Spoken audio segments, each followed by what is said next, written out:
Quero começar esse vídeo com uma pergunta. E antes de responder, quero que você realmente pense nela. Quantas decisões você tomou hoje? Talvez você responda, muitas.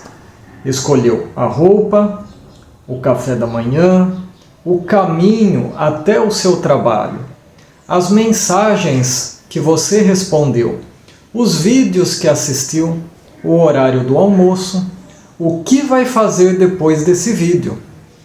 Mas, e se eu te dissesse que a maioria dessas decisões talvez nunca tenha sido realmente uma escolha? Eu sei, parece algo exagerado, algo maluco. Durante muito tempo, eu também pensei assim. Afinal, gostamos de acreditar que estamos no controle da nossa própria vida. Gostamos de imaginar que pensamos antes de agir, que analisamos, pesamos as opções e então decidimos. Essa imagem, ela é confortável. O problema é que ela não responde completamente à realidade. Existe uma ideia que transformou a forma como eu enxergo o comportamento. E ela é simples, mas profundamente desconfortável. Nós repetimos muito mais do que escolhemos. E se isso for verdade, talvez a pergunta mais importante da sua vida não seja como tomar melhores decisões. Talvez seja, que padrões estão tomando decisões por mim? Quero contar uma situação comum. Imagine alguém que decide começar uma dieta. No domingo à noite, ela está completamente motivada. Compra alimentos saudáveis, organiza toda a sua geladeira, faz um planejamento. Na segunda-feira, tudo parece perfeito. Na terça, ainda consegue manter a sua rotina.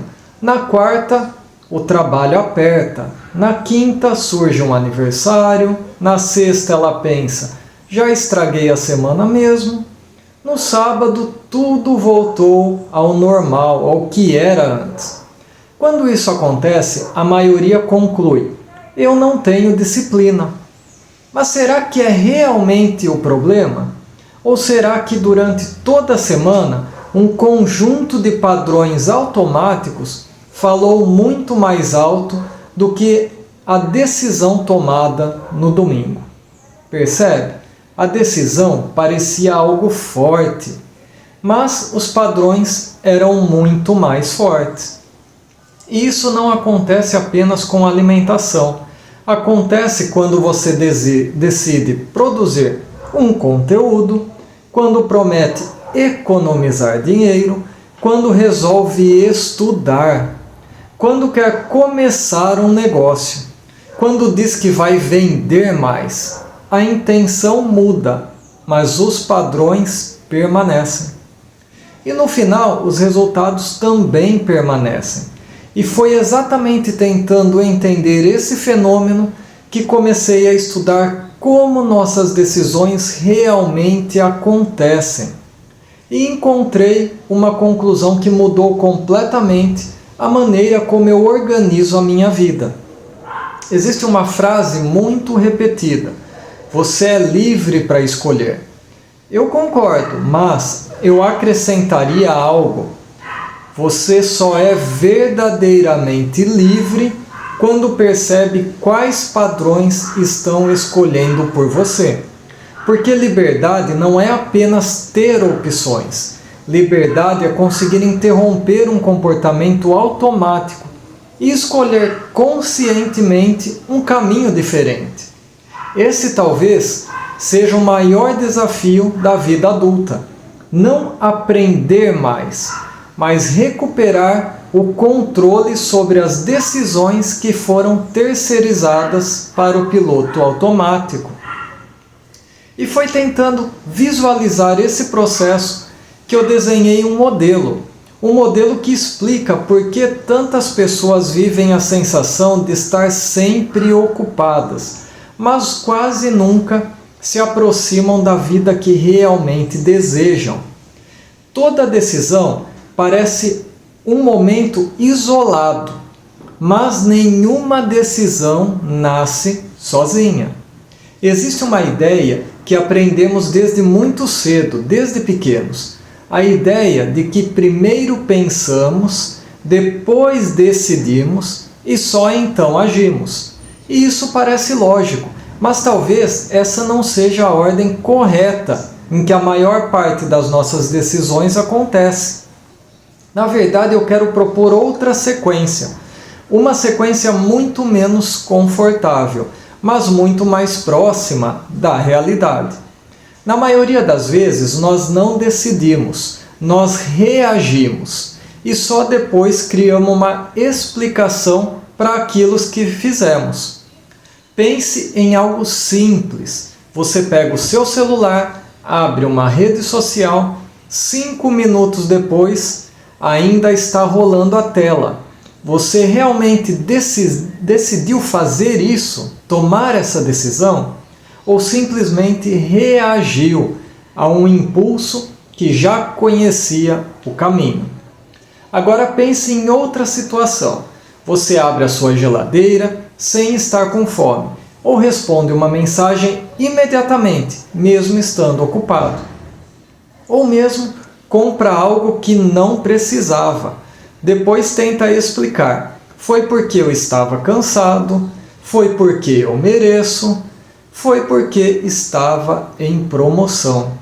Talvez essas explicações estejam corretas, mas talvez elas estejam surgindo depois de uma ação.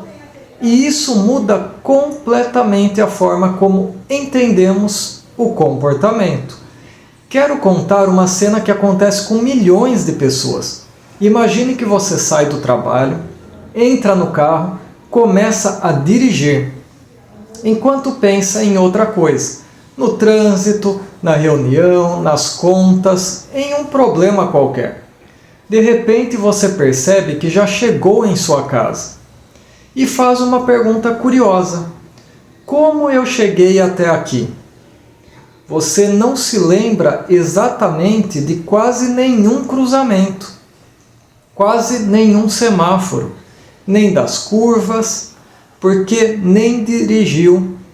Na verdade, não foi a sua atenção, foi um padrão. Isso mostra uma coisa importante. O cérebro gosta de transformar comportamentos repetidos em automatismos, e isso é excelente, porque economiza energia. Imagine só você precisar reaprender a dirigir todos os dias. Seria algo impossível. O problema começa quando esse mesmo mecanismo assume o controle de áreas que deveriam exigir escolhas conscientes. E é aí que surgem frases como: nem vi a hora passar, nem percebi que fiz isso, quando vi já tinha desistido, já tinha comprado, já tinha comido, já tinha deixado para amanhã, para a semana que vem, para o ano que vem. Percebe? O piloto automático é uma ferramenta maravilhosa. Existe uma pergunta interessante: por que o cérebro automatiza tantos comportamentos? Porque pensar custa caro, não financeiramente, energeticamente. Cada decisão consciente exige esforço. Imagine se você precisasse analisar profundamente todas as escolhas do seu dia. Qual roupa vestir, como amarrar o seu sapato, qual caminho seguir, como escovar os dentes. Você terminaria o dia completamente exausto. Então o cérebro cria atalhos. Ele transforma repetição em padrões, padrão em hábito e hábito em identidade. Esse processo é muito eficiente, mas também cria algo perigoso, porque aquilo que foi útil ontem pode continuar comandando a sua vida hoje, mesmo quando você já não faz mais sentido naquela situação. Aqui está uma das frases mais importantes desse vídeo.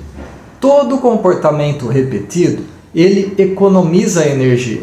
Mas nem todo comportamento que economiza energia constrói a vida que você deseja.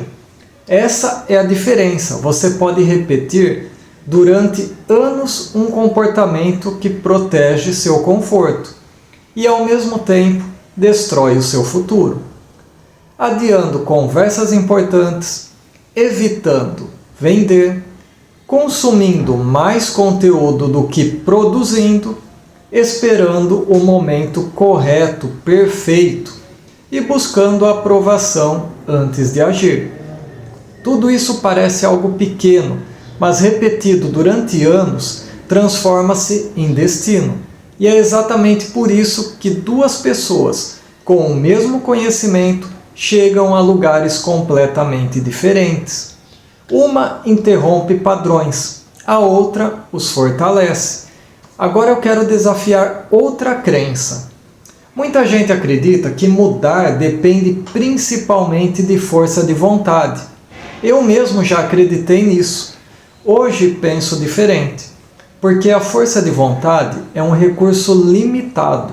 Ela oscila. Você acorda motivado em um dia, no outro não. Constrói um projeto com entusiasmo, depois enfrenta uma semana difícil. Se depender apenas da motivação, qualquer imprevisto muda a sua direção. E foi quando eu percebi que pessoas consistentes não vivem apoiadas apenas em motivação. Elas vivem apoiadas em sistemas, em padrões construídos conscientemente, em ambientes que favorecem as decisões corretas, certas. E essa diferença muda tudo, porque você deixa de perguntar como posso ter mais força de vontade e passa a perguntar como posso construir padrões que trabalhem a meu favor. E foi tentando responder exatamente essa pergunta que eu desenhei o primeiro modelo dessa semana, um mapa que mostra como uma decisão aparentemente simples nasce muito antes do momento que acreditamos estar escolhendo. Nenhuma decisão importante começa no momento da escolha. Ela começa muito antes, quando um padrão é ativado.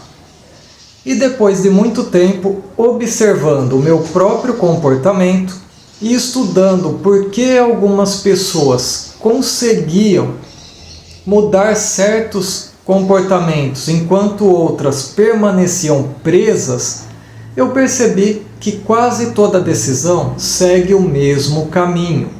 Não importa se estamos falando de dinheiro, de vendas, de marketing, de relacionamento, de saúde ou produtividade.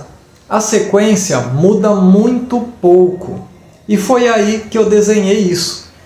Primeiro você tem o estímulo, que desperta uma interpretação que reage a uma emoção, gerando um comportamento, resultado, reforço e um novo padrão. A primeira etapa do estímulo começa aqui, nunca começa na decisão. Começa em um estímulo, uma notificação, uma crítica, uma oportunidade, uma propaganda, um elogio, um cliente dizendo não, uma mensagem, uma preocupação, um problema inesperado. A maioria acredita que esses acontecimentos determinam a nossa vida, mas eles apenas despertam um botão. Quem decide o que acontece depois é outra coisa. É a interpretação. Aqui acontece algo fascinante. O mesmo acontecimento pode gerar decisões completamente diferentes em pessoas diferentes. Imagine dois vendedores. Os dois recebem exatamente a mesma resposta de um cliente. Vou pensar. O primeiro interpreta: ele não gostou de mim, O segundo já interpreta de outra forma. Preciso explicar melhor o valor. O estímulo foi o mesmo, foi idêntico. O resultado será completamente diferente, porque nunca agimos ou reagimos aos fatos, reagimos ao significado que damos aos fatos. Essa talvez seja uma das ideias mais importantes desse episódio. A realidade passa primeiro pelo filtro da interpretação, e esse filtro foi construído ao longo da nossa vida. A terceira etapa é a emoção. Depois da interpretação, surge a emoção. Se você interpreta uma situação como ameaça, sente medo. Se interpreta como oportunidade, sente curiosidade. Se interpreta como fracasso, sente vergonha. E se interpreta como aprendizado, sente esperança. Perceba uma coisa importante: as emoções não surgem do nada. Elas são respostas às interpretações. Isso significa que mudar a forma de interpretar muda a forma de sentir. A quarta etapa do comportamento, agora chegamos ao momento que normalmente chamamos de decisão. Mas perceba, a decisão chega influenciada por tudo que veio antes. Se a emoção predominante for medo, você provavelmente evitará agir. Se for confiança, talvez execute com mais firmeza. Se for vergonha, talvez esconda o seu trabalho. Se for curiosidade, talvez experimente. É por isso que duas pessoas diante da mesma oportunidade fazem escolhas completamente distintas, diferentes. Elas não estão respondendo ao mundo, estão respondendo ao mundo que construíram dentro da sua própria mente. A quinta etapa é o resultado. Agora o comportamento produz um resultado. Você publicou o vídeo ou não publicou, conversou com o cliente ou desistiu da venda, investiu ou adiou, terminou o projeto ou simplesmente o abandonou. O resultado parece ser o fim da história, mas não é. Na verdade, ele inicia a última etapa, que é a sexta etapa, o reforço. Aqui está a parte que mais me impressionou quando comecei a estudar comportamento. Todo resultado reforça uma narrativa. Se você evita vender e sente alívio, o cérebro aprende: evitar foi uma boa ideia. Agora, se você publica um vídeo e percebe que ninguém riu de você, o cérebro aprende: talvez isso não seja tão perigoso. Cada comportamento ensina algo, ensina alguma coisa, mesmo quando você simplesmente não percebe. E é assim que padrões se fortalecem ou se enfraquecem. A sétima etapa é o novo padrão. Depois de repetir esse ciclo algumas vezes, o cérebro deixa de perguntar e começa a assumir. Você não pensa mais, você apenas reage. É nesse momento que nasce o piloto automático. E aqui eu quero fazer uma afirmação que talvez seja a mais importante daqui desse vídeo. Você não vive de acordo com as suas intenções. Você vive de acordo com os seus padrões. Olhe novamente para esse esquema. A maioria das pessoas tenta mudar o comportamento. Pouquíssimas tentam mudar a interpretação. E talvez seja exatamente por isso que tantas mudanças durem tão pouco. E quando eu entendi esse modelo, parei de perguntar apenas o que eu preciso fazer de diferente. E comecei a perguntar: que interpretação está produzindo esse comportamento? Porque toda decisão é consequência visível de um padrão invisível. Agora talvez você esteja pensando: se meus padrões estão dirigindo minha vida, é possível ou eu consigo mudá-los? A resposta é sim, mas não da forma como a maioria imagina. Porque tentar mudar apenas o comportamento é como cortar as folhas de uma árvore enquanto mantém as raízes intactas. Na próxima parte eu vou mostrar por que tantas pessoas fracassam ao tentar criar novos hábitos e como construir um sistema que faz o comportamento trabalhar ao seu favor. Então, existe uma pergunta que recebo com frequência: como eu mudo meus hábitos? Durante muito tempo, eu respondi essa pergunta do jeito que quase todo mundo simplesmente responde, falando de disciplina, falando de constância, foco, determinação. Hoje eu responderia de uma forma completamente diferente, porque eu acredito que essa pergunta já começa pelo lugar errado. Quase todo mundo tenta mudar o comportamento e pouquíssimas pessoas tentam mudar o sistema que produz esse tipo de comportamento. E isso faz toda a diferença. Imagine uma árvore. Você olha para ela e percebe que algumas folhas estão secando. Então você pega uma tesoura e começa a cortar todas as folhas secas. Quando termina, a árvore parece bonita novamente. Mas algumas semanas depois, o que acontece? O problema simplesmente volta. Por quê? Porque as folhas nunca foram o problema. As raízes eram o problema. E é exatamente isso que fazemos com os nossos comportamentos. Queremos cortar as folhas sem tocar nas raízes. O comportamento é o sintoma.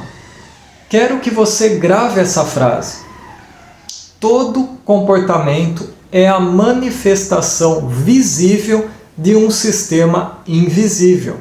Se alguém procrastina, o problema talvez não seja a procrastinação em si. Se alguém evita vender, o problema talvez não seja a venda. E se alguém nunca termina projetos, o problema talvez não seja a falta de disciplina. O comportamento é apenas a última etapa. Ele é a folha. As raízes estão muito antes na interpretação, na emoção, no ambiente, na identidade. Enquanto as raízes permanecem iguais, o comportamento continuará encontrando uma maneira de voltar.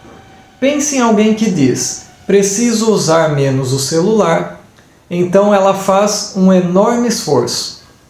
Resiste durante alguns dias, algumas horas, mas quando fica cansada, pega o aparelho novamente. Ela conclui: eu não tenho disciplina. Mas será que isso é verdade? Ou será que ela deixou o celular exatamente no mesmo lugar? Sobre a mesa, ao lado da cama, com todas as notificações ligadas, com todos os aplicativos acessíveis? Ela tentou mudar o comportamento, mas manteve o sistema intacto. E o sistema venceu. E foi aqui que eu comecei a perceber uma coisa: as pessoas bem-sucedidas raramente dependem apenas de seu autocontrole. Elas desenham ambientes que tornam a decisão correta muito mais fácil. Perceba a diferença. Não é que elas sejam mais fortes, é que elas precisam gastar menos energia para fazer a coisa certa. E isso muda completamente o jogo, porque o cérebro sempre procura economizar energia, ele procura o atalho sempre. E se a escolha correta exigir menos esforço, ela começa a acontecer naturalmente. E foi tentando entender isso que eu desenhei um segundo modelo. Um modelo muito simples, mas que explica por que algumas mudanças permanecem e outras simplesmente desaparecem em poucos dias. Quero te mostrar a arquitetura da mudança. O ambiente transforma, gera uma percepção que te faz tomar uma decisão, uma ação, uma repetição, gerando identidade. Olhe para a primeira palavra, ambiente. Ela está antes da decisão. E isso não foi um acidente, o ambiente vem primeiro. Nós gostamos de imaginar que primeiro decidimos e depois agimos. Na prática, o ambiente influencia aquilo que percebemos. Aquilo que percebemos influencia as nossas decisões. E as nossas decisões constroem a nossa identidade. É por isso que duas pessoas podem ter objetivos idênticos, mas resultados completamente diferentes. Uma organiza o ambiente para favorecer a mudança. A outra tenta vencer o ambiente todo santo dia. Quem você acha que ficará mais cansado? Existe outra ideia que quero desafiar. A motivação, ela é maravilhosa para iniciar, para começar algo, mas péssima para sustentar, porque ela depende de emoções, e emoções variam, sistemas não.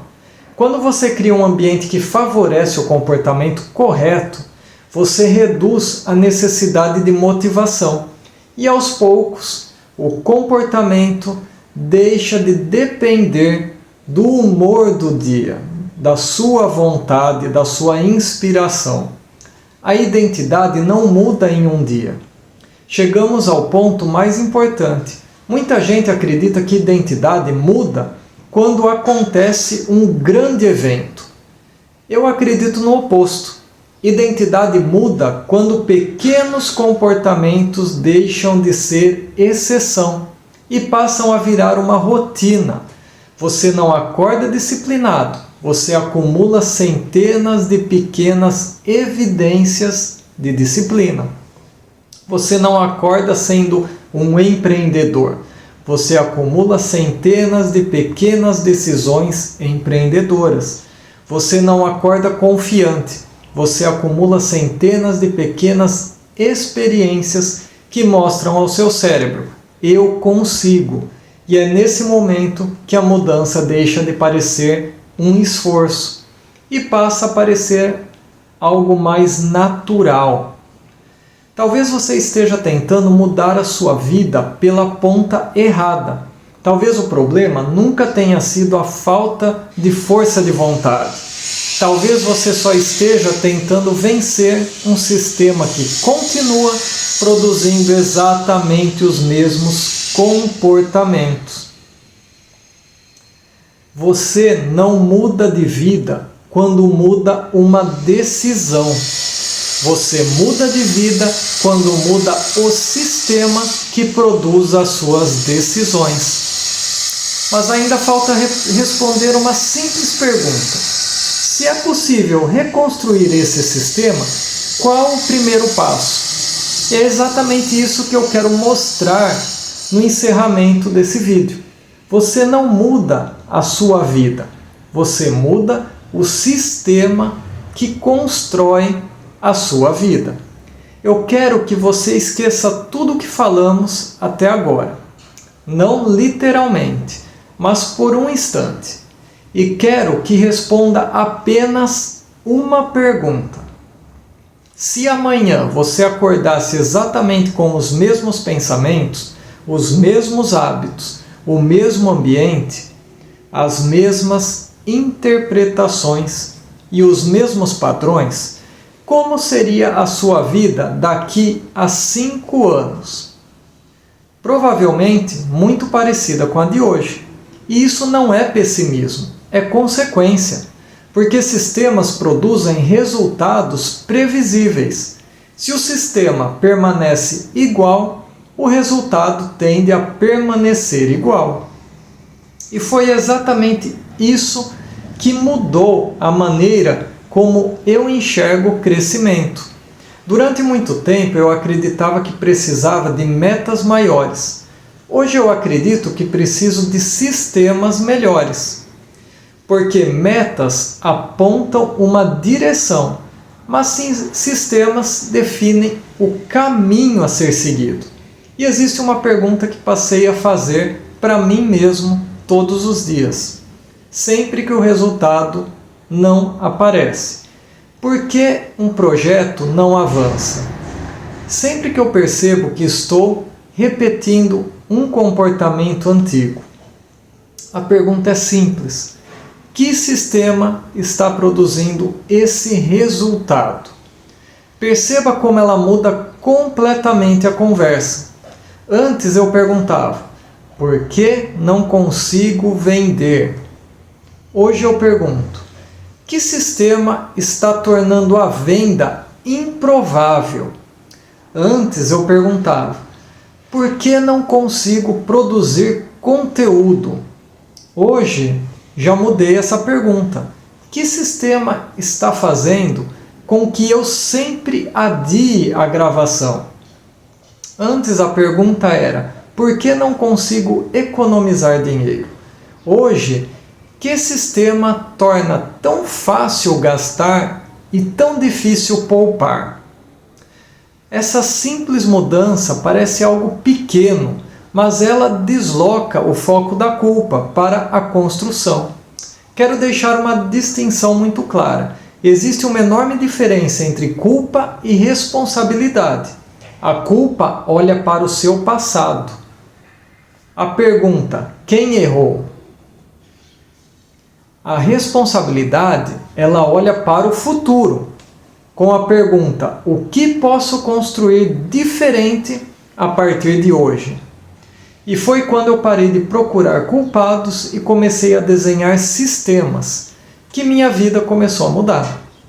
Porque sistemas não dependem do seu humor, não dependem da sua motivação e não dependem de inspiração.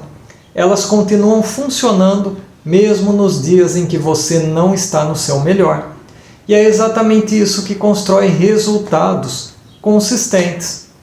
Quero propor um simples exercício. Pegue uma folha de papel e escreva apenas essa frase: o resultado que mais me incomoda hoje é... Quero que você complete. Pode ser minha renda, minha produtividade, minha saúde, meu negócio, minhas vendas. Agora faça uma segunda pergunta. Que sistema está produzindo esse resultado? Não procure uma desculpa, procure uma estrutura.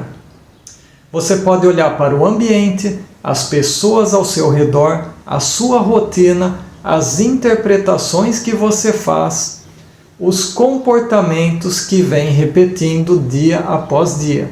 Porque é ali que a mudança realmente começa. Na semana passada nós descobrimos que conhecimento não transforma vidas. Hoje demos um passo além. Descobrimos que decisões também não explicam tudo. Elas são apenas a parte visível de padrões invisíveis. E isso muda completamente a forma como olhamos para o sucesso. O sucesso deixa de parecer um acontecimento extraordinário e isolado e passa a ser uma consequência lógica de sistemas bem estruturados, bem construídos. Imagine dois construtores. Os dois recebem exatamente o mesmo projeto para construir uma casa. O primeiro passa o dia pintando as paredes e o segundo reformando os alicerces. Durante algum tempo, a casa do primeiro parece mais bonita. Mas quando chegam as primeiras tempestades, é o alicerce que decide qual das casas permanece de pé. Com a nossa vida acontece exatamente a mesma coisa. A maioria das pessoas passa tempo demais pintando as paredes e pouquíssimas fortalecendo os alicerces. Os comportamentos, os padrões, os sistemas, e no fim é isso que sustenta tudo. Quero terminar com uma última pergunta para você. Se os seus resultados são apenas o reflexo dos sistemas que você construiu, qual sistema você precisa começar a reconstruir ainda hoje? Talvez a mudança que você procura não esteja em aprender mais. Talvez ela esteja em reconstruir o sistema que decide quem você se torna todos os dias. Você não vive a vida que deseja, você vive a vida que seus sistemas tornam inevitável. E se esse episódio fez você enxergar as suas decisões de uma forma diferente, inscreva-se no canal, porque na próxima quarta-feira vamos investigar uma pergunta que pode ser ainda muito mais importante. Será que o seu ambiente está programando o seu cérebro sem que você perceba? Nos vemos no próximo episódio do Laboratório Mori.